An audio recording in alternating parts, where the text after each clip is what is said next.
Nō reire e tiwi kei te hono mai te minita i ngā take tāpoe, minita hoki i te arawhiti a Kelvin Davis kia tātou i nai nei matawa mai ana i te whare pāremata. E te rangatira, Kelvin, e mihi ana ki a koe tēnā koe. Kia ora, Scotty, tēnā koe. E hoa ko te whakahokitanga o te whenua o Pane rākau ki ngā hapū o Matakana.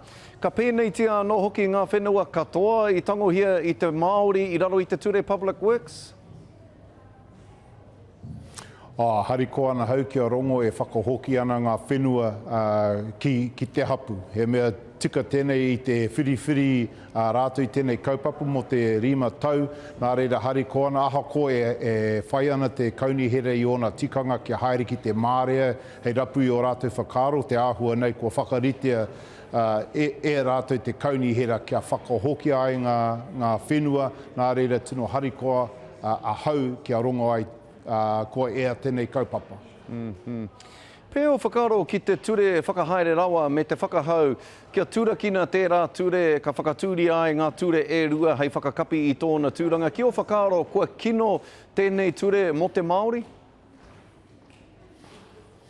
Ko te tikanga o taua ture kia āta tiaki i te tai ao, i ngā awa, i ngā roto, i te moana, i te rangi hoki. Engari mohi ana tātou mai i tōna putanga mai, kua i te timatanga e pēnei ana te matatoru a taua ture, i aia nei e pēnei ana te matatoru. Engari ki hai i tūtoki i ngā hiahia mo taua ture, kei te paru haere te moana, te awa, te wai Māori, wera tū āhuatanga, e tino tautoko ana hau kia wehe kia rua taua ture, ko te mea nui kia hau, kia whai reo ai te iwi Māori kei roto i aua ture hau e rua. Nō reira, ki o whakaro, hei hea te enei ture hou e rua nei whakamanatia ai e koutou i roto i te kāwanatanga? Te kāwanatanga hau, muri atu i te pōtitanga, tino hiahia ana mātou kia tere te haere o tēnei kaupapa.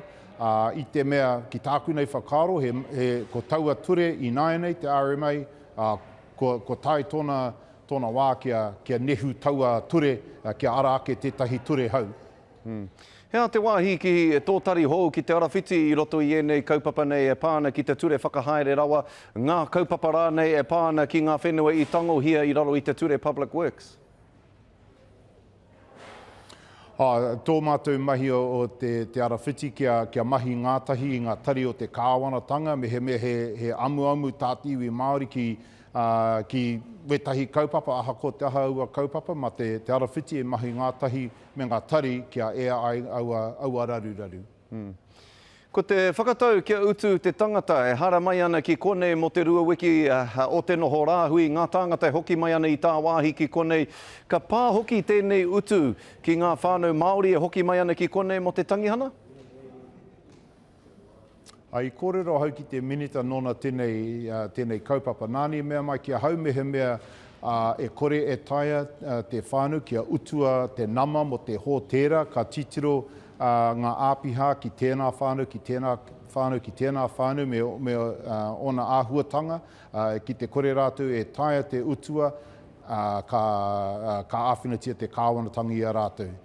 Ko te mea nui, tō mātou hihia, me he mea hihanga, he tangata e noho ana kei roto Aotearoa kia haere ki tā wāhi hararei ai, mahi ai rānei, tana hokinga mai ki tā mātou o mātou whakaro me utua taua tangata i tōna nama i roto i te hōtera i aia noho rāhui ana. Hei whakakapi ake te minite e te rangatire mōhio anau, hei te rāhoroi, ka whakarewa hia e koutou, e reipa tā koutou kaupapa mō ngā tūru tōranga pū Māori. He aha ngā kaupapa kua puta i a koutou i a reipa e pōti anō ai te Māori ki a koutou i roto i ngā tūru Māori e whitu o te motu?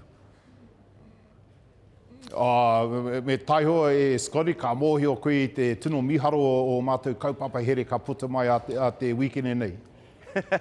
E mi ane kia koe, Kelvin, tēnā koe i tō whakawātea mai i a koe, kia mātou o te karairo o tira ki te motu whānui. Nō reira, tēnei te mihi, tēnā koe. Kia ora rā.